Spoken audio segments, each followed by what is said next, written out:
Well, good morning and welcome to day 10 and the end of the journey.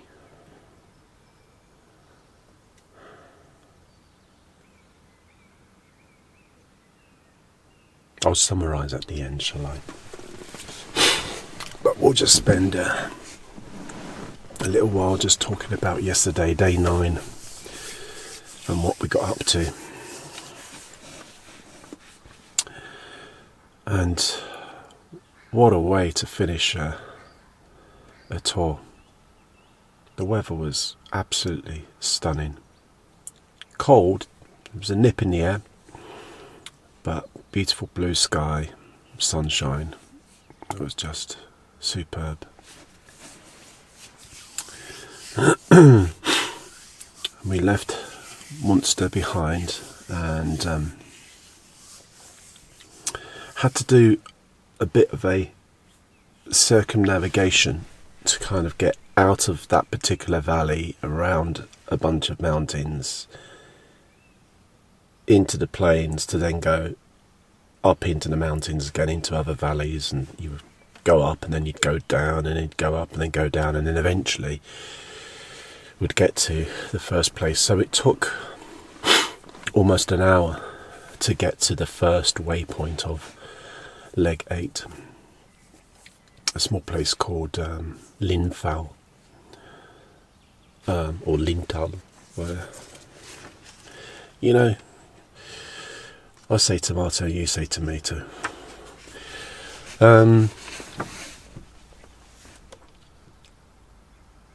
But the journey there was incredible. They went through this region which was just full of vineyards. And you go through these small villages and towns with their sort of, I don't know, Saxony look or whatever about them, medieval sort of houses, and it was just beautiful. Some stunning villages, and loads of wine merchants and grape growers, do they call it grape growers? I don't know. But it was beautiful, and all the time just being flanked by the Vosges Mountains on the right hand side, and then to the left was just flat, I presume what is the Rhine Valley, so it just rolled off into these plains into the far distance. And yeah, everything had this sort of alpine look to it. It was just so fresh and so clean and so, could put it in the box and wrap it in the bowl. And as we're going through, there's so many cyclists on the road, because of course yesterday was Sunday, so if you're a cyclist you always go out on a Sunday ride. I used to. You go for a long ride on a Sunday.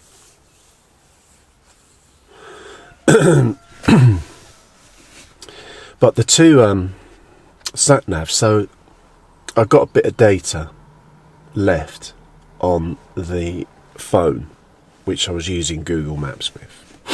The Maps Me has just got maps downloaded, so it just needs a GPS signal. So you got Google on the right, Jane or whatever English woman's voice is on it, and then Maps Me on the left, the American woman. Could the two of these two see eye to eye? Oh my days. The girls were having an absolute field day. One's telling me this, the other's telling me that. I really didn't know what to trust, but my instinct was always to go with Google Maps, because it had worked out a route which was the route that I'd planned, 2 weeks ago, whatever it was, in York. So surely that would be the one, but of course Google Maps changes its mind.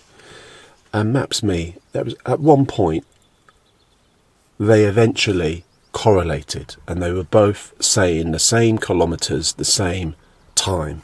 And we thought, finally, ladies, you're now communicating with each other. Brilliant. And then Maps.me then says, turn left at the next 600 metres. And you're like, and she goes off on a tangent again. And just, it's almost like the two of them are just looking for shortcuts and what have not. And, oh my days.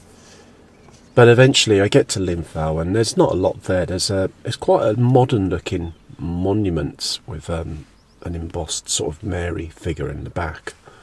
And then up, there's like a church in the distance. There was this running stream, a torrent of noise coming down. You definitely had that sort of mountain, alpine-esque look to it. And then the next one was the Grand Ballon, so it's like, right, here we go. Girls, I need you to behave, the pair of you. Otherwise, Daddy's going to have to spank you. So, I'm like, what are we going to do? What are we going to do? Which one are we going to trust? Now, on Maps.me, when you put in from point your position to where you want to go, the first thing it does, it draws a line. So when you look at it, it said like 5 kilometres. Like 5 kilometres, fuck that, because that was telling me that it was going to be about a 40-minute drive. We'd already done an hour drive to get to Limfal, so I already knew there was going to be roughly it was going to be nearly 2 hours before I got to my first sort of proper monument. But yeah, it draws a straight line, and then eventually it then works out the route, and then it will say however many minutes. But it was a lot shorter, and for some reason, I know what happened, but Google Maps just couldn't fathom out a way to get to the Grand Ballon. It came up with loads of routes, and then it came up and it said something like however many kilometres, something like 40 kilometres, and it was going to be an hour and something. And I was like, what? It's just up there, I'm thinking to myself, 5 kilometres away. You couldn't see it, but you knew that over that mountain, there it was. The peak was up there. And I'm like... So I thought, I'm just going to trust the Maps.me. And both of them straight away wanted to send me down a little track. And I was like, no, I'm going to follow this road. And it was a really nice tarmacked road. And I thought, this makes sense. And there was a sign before saying Grand Ballon, so I thought, makes sense that they're going to take traffic up as good a route as possible, somewhere that's quite popular as well. Yeah, Google Maps, she was just going all over the shop, and I think the reason why she was having so much trouble was, for whatever reason, a lot of the roads that she was showing were these red and white dots, so i.e. roads that were closed. And you get that. I can understand that in the winter potentially a lot of these roads would be closed, and in fact you do come to a lot of roads and there's barriers, but if the barrier's up, the road is open. But obviously if there's too much snow, etc., then they'll close the road. I understand that, but there is no snow. I mean, there was some snow at the top but not enough to close the road. So yeah, I think Google Maps just got confused and just had its knickers in a twist and thinking that all the roads were closed, and so was going to send me on this massive detour. And Maps.me, the American, she got me there, and yeah, it weren't too bad going up actually. I was very apprehensive, as I've said before, but it was fine. And there were loads of motorhomes going up that way, cars. God, so many motorcyclists. And then you get to this place where there's like a hotel and there's like a restaurant and all sorts of a couple of bits and bobs, and I parked up, and then you have to walk the rest of the way. But it's not far, it's only from the car park to the top, it's 20 minutes if that, but steep. And I got to the top, and yeah, you just get these stunning views, and what with the weather being clear, oh my god, you could see for miles. Wow. That looks like a very old Ferrari that's just gone by. Yeah, it was absolutely stunning up there. And there's an observatory. I think it's an observatory. It's a huge dome, but I was thinking to myself, is that an observatory or is it a radar? But then I was thinking, if it's a radar, why have they got a little walk around that you could walk around underneath it? Surely that's a bit dangerous, isn't it? If you've got a radar spinning around above your head in a dome, is that not going to fry your brain? I don't know. I really don't know.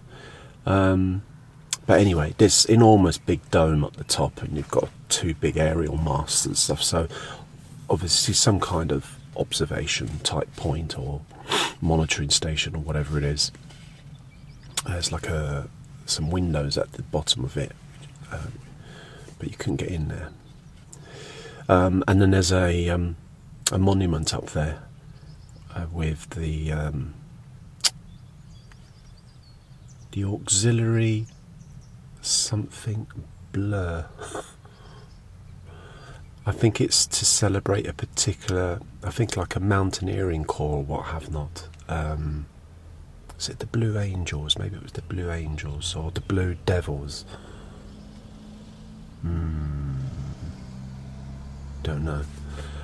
But it was quite, imposing monument with this guy looking out into the horizon. So, I did an obligatory selfie up there. It was funny actually, because as I was walking up there was this German guy in front of me. Then he stopped because he was taking pictures. Then I did a sort of put the camera down and walk up the path shot, and I came back to him and I said, the things you do for YouTube. Things I do for YouTube. And he said something in broken English about, well, no one would believe you. And I said, that's the thing. It says, all the time I've been doing this whole journey, and I'm thinking to myself, no one's going to believe that I've been to these places because I hardly, I'm sat to you now talking in the van, but I could be in York still. And all I'm doing is just pilfering other footage and just pretending that I've done a road trip. So I said, at times you got to show yourself in the shots to show that, yes, it was me climbing that fucking great big hill, or mountain rather. I've made it to the highest of the monuments on this trip, and it's definitely worth going to the effort. Neo's done such a great job. In fact, the road up wasn't as bad as I was expecting, but I do have some more difficult roads I think ahead. At the next peak, wherever that is, somewhere that way I'm going. But yeah, it was worth it. There's snow up here, it's icy, it's a bit slippy, but it was so worth it. And the stunning views. So anyway, we had a giggle. And then, you do like a nice little rounded path and then came down via the snow. It was very icy up there, to be fair. There was a couple of people in front. There was this woman, that a German woman. She went for it, as literally as you're going up the first bit of path, it's just totally icy. And she went for a Burton. I was like, oh, and I'm very bad at this. You see someone fall over in front of you, my instinct is to laugh. and then I go up and then I try and help them. But yeah, my first instinct is never sort of, oh, help. It's and then go and help. Anyway, she got herself up and she was struggling around. Bless her, she'd lost her phone, but I found her phone, so I picked up her phone and gave it to her. And she was very grateful. Dankeschön, she said, as she walked up the hill with her boyfriend. So yeah, it was very, very snowy up there. But it was nice. It was nice to touch the snow. It was very icy. It wasn't like powdered snow. It was just ice, really. Just to prove I've reached the snow line, grab some snow for you. It's it's more like ice, but have some of that.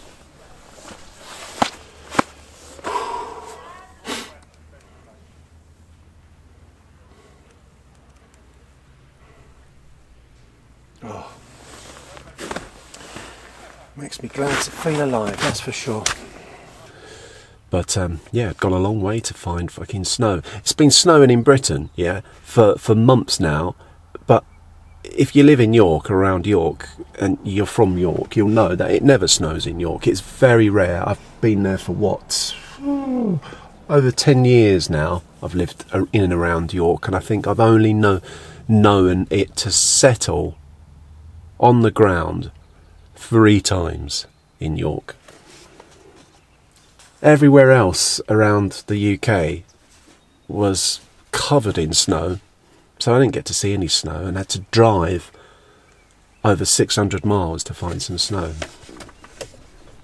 So I had a little play in the snow and put some footprints in the snow. I didn't do a snow angel, too cold.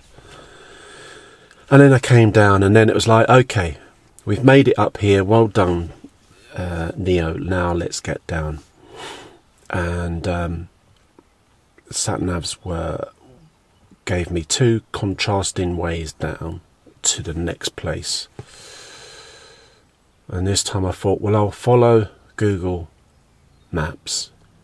And then, of course, she turned me off the big road, and I went down the track, and I was like, oh, you fucking thing. I was like, well, I'm committed now, let's go for it. And it was just single track. It was tarmacked, so it was a good surface, but it was single track. So that means that anyone coming up, you're doing the old sort of, that. And I don't know if any of you have experienced driving here in France, but the drivers in general are quite rude, I found, and they don't budge. And, you know, they're probably looking at me going, oh, you stupid roast beef, you get out of the way with your great big jalopy.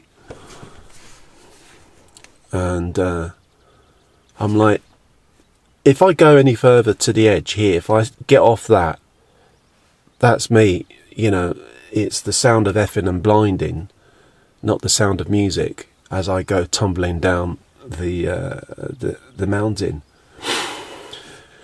So I had a lot of this, and me having to edge myself off the road to let these fuckers go by, and they didn't move at all. They're all on tarmac, and there's me, and I was just getting really irate, and I was like, come on, calm, you know, steady, nice and easy. Second gear most of the way down, poor engines whining away with the high revs, but it's the only way to get down safely without having to cook your brakes. And but we made it down, and we got onto a normal road. I was like, thank fuck for that. My heart was like this all the way down. It's always going down. It makes me nervous. And you know why. It's because of the experience I had when my brakes failed in the Lake District. If your brakes ever fail on you when you're going down a mountain, I can tell you for free that your life flashes before you many, many times. It is the most horrible, horrible experience. So anyway, we then went off, and then we go up another mountain, really twisty, up and up and up to a place called Hartmann Willekop. And I wanted to go to this place because I knew that it had a monument there, and you know, a sort of it was quite an important place. So I went up, and there were loads of vans and bikers and everything. Oh, the whole way up, just bikers everywhere, you know, leaving you for dust up the hill, and you're like, oh, assholes. And you get to the top, and there's this big monument, or was it an oratory or whatever? So it's housing the remains. and that was all closed off. But there's like a monument on top, like this big sort of slab, like an altar. It's all gold around the edges, and because with the light yesterday, it was beautiful. It's gleaming, shining, beautiful, with all of the dedications to towns and cities, I think, of France.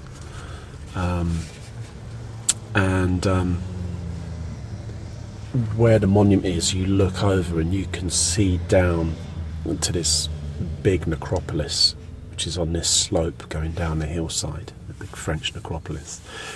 And then it goes up the hill again, and way in the distance there's this cross on the hill. And I remember thinking to myself, that's a bit of an effort to go there, isn't it?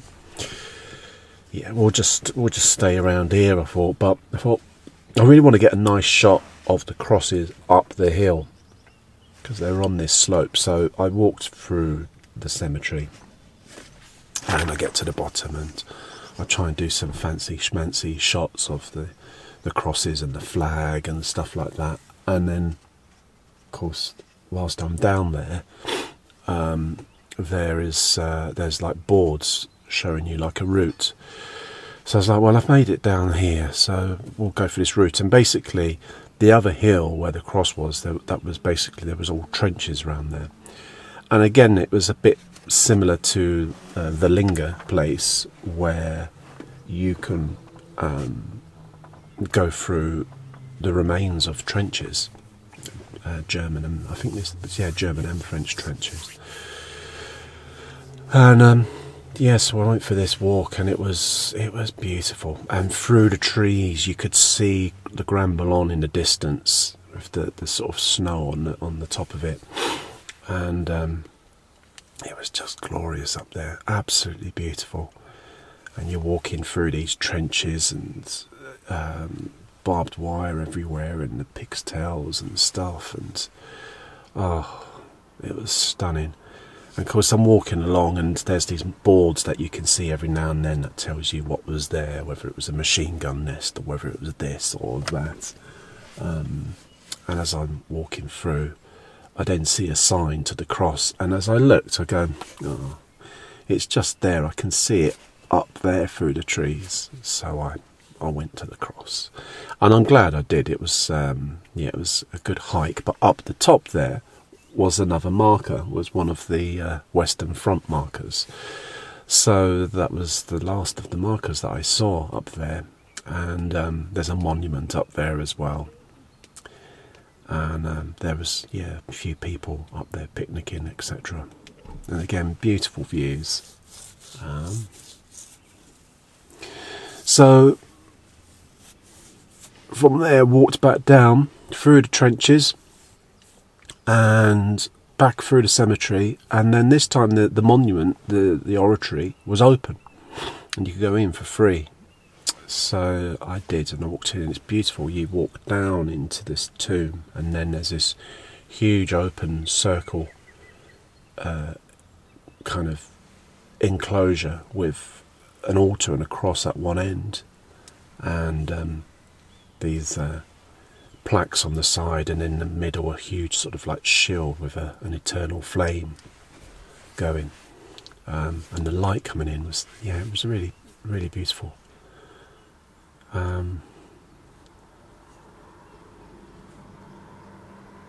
So it was a nice place to go. Well, I say nice place to go, you know what I mean. And I came out of there, and that was it. And that was a relief in a way, because it was like, right, I've come out of here. It's now back down the hill and down the mountain, and that's it for the last time for the mountains. So twisty, turny. Seemed to be a better route on the way down, and two girls were behaving. And I went off to a place called Vosges, and there was this really beautiful church and a memorial. Big sort of memorial stone out front, and from there I then went to a place called Cernay, and from Vosges to Cernay was the shortest of all the waypoints, the whole journey. I think it was like 2 kilometres. Every other one has been, you know, about 10 kilometres. Some of them are 25, 30, whatever, depending. 2 kilometres from one waypoint to another. And 7A was, again, just this huge church. I couldn't find the monument around the church, around the square. But of course it was Sunday yesterday, and there was just quiet. There were just 2 boys playing outside the front of the church, and I went around, and there was a stork had its nest on top of the church roof and everything, and yeah, just had a nice walk around. The sun's out. It was a beautiful little town, but just quiet, just nothing there. In terms of like people, or no shops were open, nothing. And as I drove to go out, I then saw a monument. It was next to a little fun fair ride.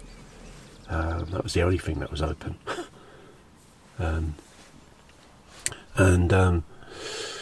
Yeah, got some footage of that. And then there was a German military cemetery just up the road, so I went there, and that was the last of German military cemeteries. In fact, that was the last of the of all of the cemeteries I'd seen.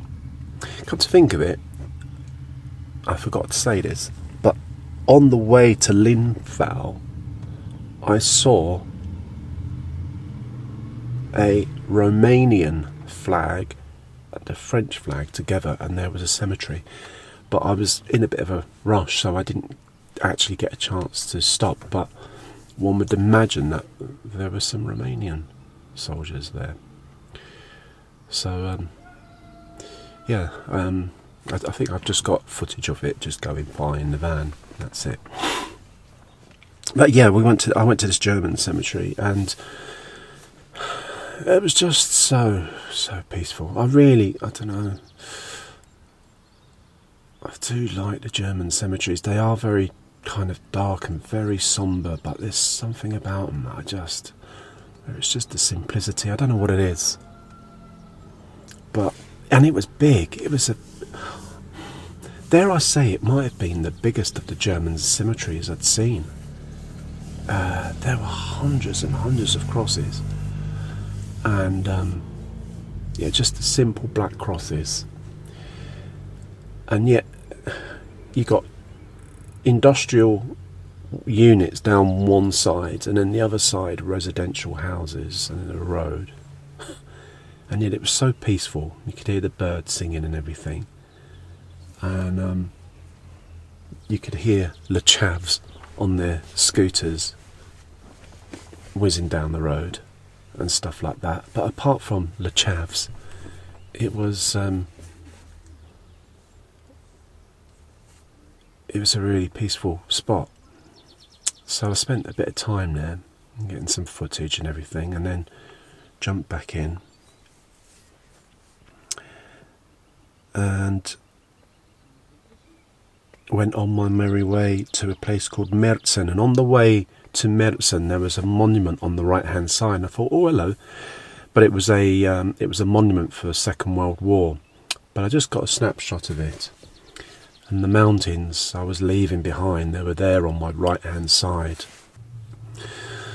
But the drive to Mertzen, I think, was probably very hard to explain.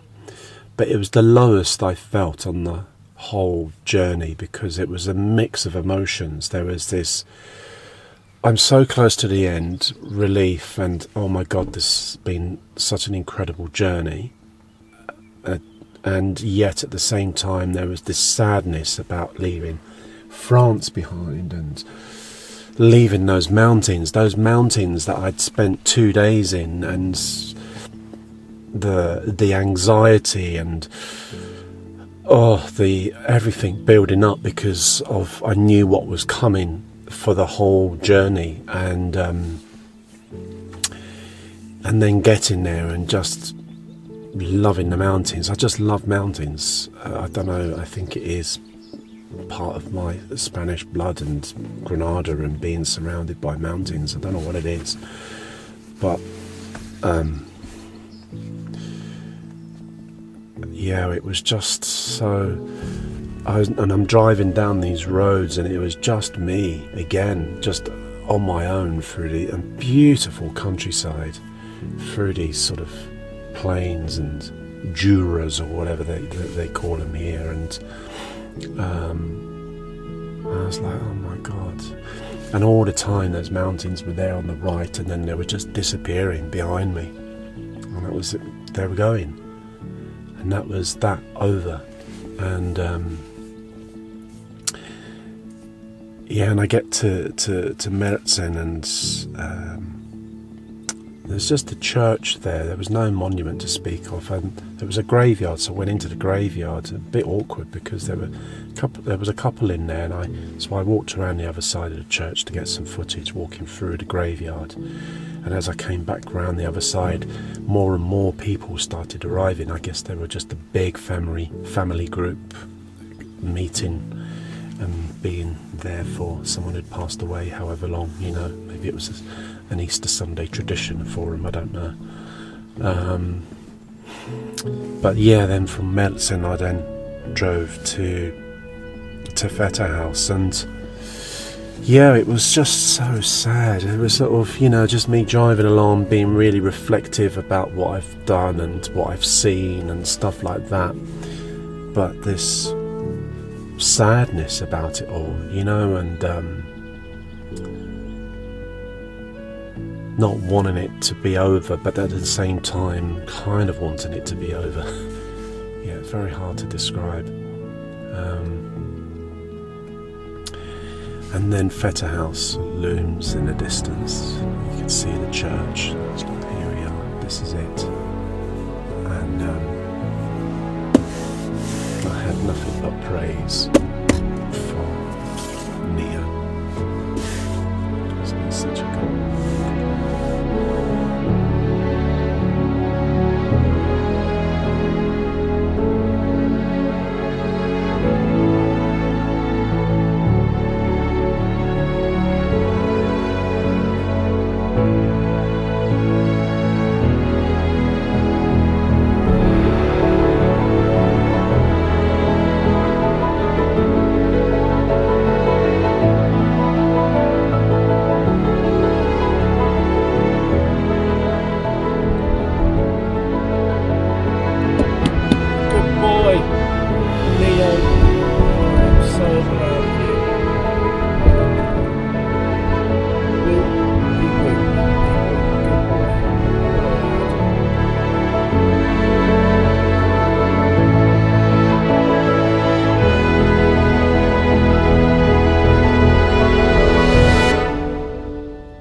So this is the end of leg 8, and it's the end of the journey. I am absolutely exhausted, but it's been such a blast. It's been so rewarding in many ways. A big tick on the bucket list, and yeah, it's been a journey of endurance, but I'm so glad I did it. And this boy, Neewer, what can I say?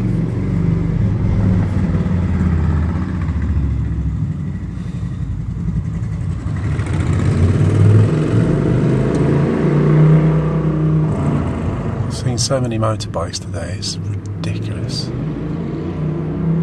It's the thing with motorcyclists. The moment the sun comes out, an excuse to go out. Any other time, you don't see them.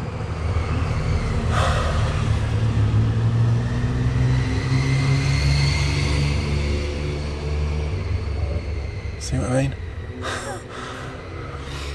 But yeah, the last 2 legs there to Metzen and then to Pfetterhouse were, I must admit, I had a bit of a moment to myself,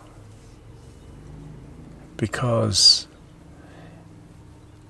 it was good to be finishing the journey. I wanted the journey to be finished, but at the same time it was kind of like bringing the close of something. Just going to wait for the tolls.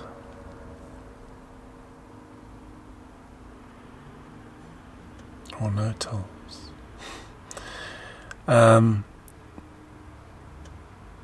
So yeah, it was kind of good in that it was exciting to be at the end of it, but then at the same time sad, because then that's the end of it. And up to this point I've had 9-10 days of always looking forward to something, always a goal, the next thing to see and achieve. And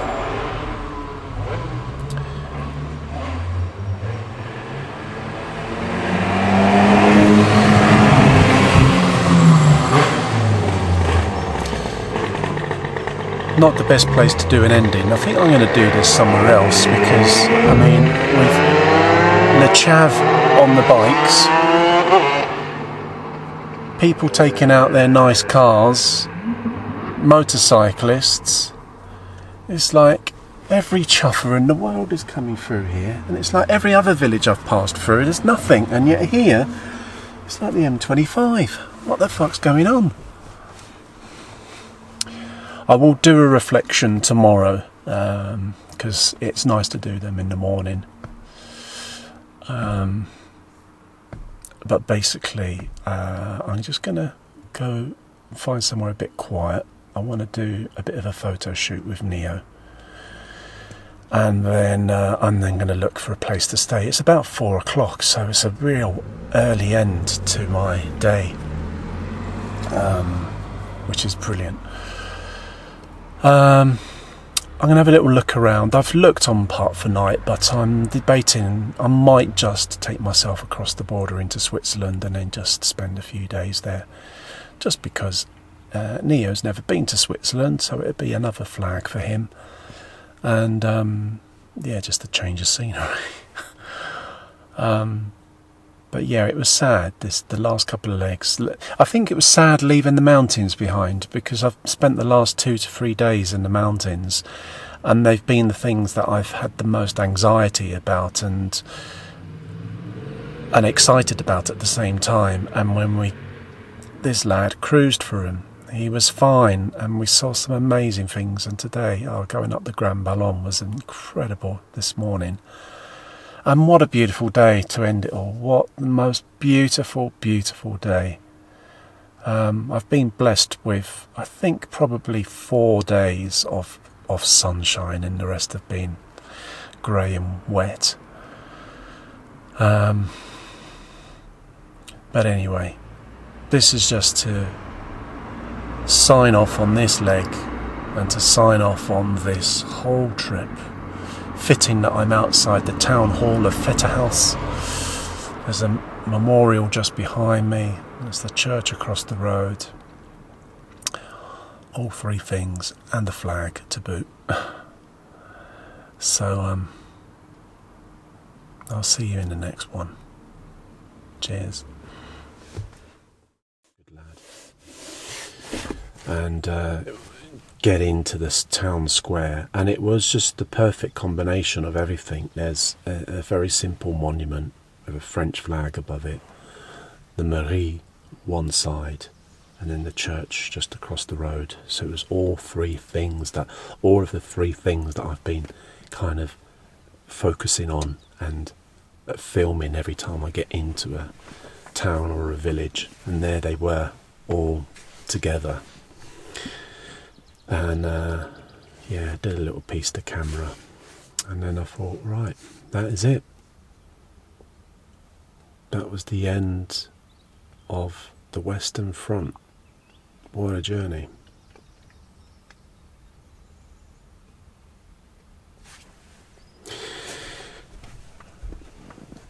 I was then now going, right, where do we stay? What do we do? I thought, Neo's never been to Switzerland. Let's get him another flag sticker, shall we? So we drove into Switzerland. It was literally a kilometre or two down the road. It's not far. You just drive straight through the border. And yeah, it's quite amusing. You go over the border and the road is like this miraculous transformation. It is the most glorious, beautiful, black, smooth tarmac. I was like, oh, driving along this. I thought, this is lovely. Come on, here we go. This is why Switzerland's the way it is, because of all those banks and greedy investors. They plough it into their own little country. Don't give it to anyone else. And they make all their roads lovely. And I'm driving along for a few kilometres and I get through a little village, and then after that, I was like, oh, that was fucking short-lived, wasn't it? Fucking Swiss. So I drove and I found a little location. I wanted to do a nice little photo shoot with Neo and do a little piece about Neo. So I went out into the countryside and I was up on this little plateau, these fields and forests in the distance, a few hills in distance, etc. And just did some drone footage of the boy. And then I thought, right, where should we go? And I thought, well, let's stay in Switzerland for a bit, I thought to myself. And I sort of, kind of got the old WhatsApp. Why would I call it WhatsApp every fucking time? No, it's Park for Night. And I get to Park for Night, and of course it's not working because I've now got no data because I'm not in the EU. I'm like, you're kidding me. So I top up with a bit of data, and I go, right, so where should we go? And I had no idea where to go. Anyway, I saw some lakes in the distance. I didn't see them. I saw them on Google Maps. A place called, I think it was called Bidel or something like that. And I thought, well, that looks nice. And yeah, there was a fair few places around there. There's no airs or anything like that as I could see in Switzerland, apart from the ones by the motorways. And anyway, I put it in, and it was an hour or more to get to it, so it was 60 odd kilometres, and I could have made it. It was fine, and it's like the distance, driving 60k don't bother me at all. But then my phone was still in avoid motorways mode, so I had to change that. But then when I put it back onto motorways mode, it still was wanting to go down the back roads. And as I was driving, it started to go up a hill. And I was like, And I just thought, he's had a hard day already climbing all these mountains. I just don't want to put him through that again. So I kind of turned around and I thought, no, and I then tried to look for somewhere else. And then there was a kind of like it wasn't an air, but it was a place that you could park camper vans. And I passed it, actually, and there were some camper vans there. So, and it was on the next 2 towns in from the border. So I thought, okay, so I made a beeline back there. It was only 10-15k, so I'd only driven in by about 25k or so into Switzerland. Turned around, went back, pulled into this car park, and there were 3 motorhomes there, but they had loads of screaming kids. And they were making a racket, and it was near the road as well. It was by like a football club. And I sort of sat there for a bit and I pondered. I thought, So anyway, I got Park for Night out again, and I looked and I looked and I looked, and I thought, do you know what? I'm not going to find anywhere in Switzerland. There was just nothing at all. So I headed back to France. And I went to this place here called Lucelle. It's a tiny little place, but it is right on the Swiss border. So I'm parked up in this big gravel car park. There was just me last night, a couple over there in their grey camper, a couple of bottle bins, and a hubcap for company. And oh my god, it was so quiet here. There's a road, but the border is literally there. I can see the border, but I didn't hear one car last night. It's only a tiny, quiet little road. There's a lake at the end here, and as I look out this window, Switzerland is across the other side of that little river just down there, and there's all these trees. That's the Swiss border, right, running along here. So and it was weird. It felt nice to be back in France again, and it really weird. I think I just spent 10 days in France. I've just really enjoyed it. So had a really nice night here. Had a lay-in. Didn't get up until just before 9, which was nice. Had a coffee. I've had some little cakes. Took the drone up for a little look. I might actually go for a walk. I think there's a little walk that you can go around the lake, so I might just do that. So I'll walk from France into Switzerland and then back out again. And then I don't know what to do after this. I'm literally at a loss. I was sat downloading all the stuff last night, and I was like, I really haven't got a clue what I'm going to do. My ferry doesn't leave until Friday, so I need to be at the port for Friday morning. It's now Monday, and it's odd. It's why this piece of camera can take as long as it can. It's why the alarm hasn't gone off during the recording. I'm at a loss. I've got no goal, no motivation anymore now. So I think, just go for a walk, have my coffee. I might take my coffee with me and some cakes. Get some more data for the phone. I think what I might do is I might drive towards Mulhouse, or Mulhouse, however the French want to pronounce it, and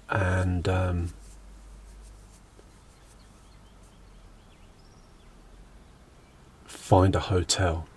I was going to go into Basel, but I just think it might be a bit of an issue trying to find parking and a hotel that's got parking big enough for the van. I remember this when I was driving across to Ukraine. It was a nightmare trying to find places with big enough car parks. And then from there I can then just nip across the border into Germany, and then I'm going to do autobahns up Germany, and then I'll go motorway across Luxembourg into Belgium, and I'm going to bypass France and its tolls, and I'm just going to do all motorway driving, which would be a lot easier for Neo. Just cruise nicely at 65. Say cruise, I mean like I wedge my foot in a certain position and it sits there, and that's it. I've got no cruise control on this thing. And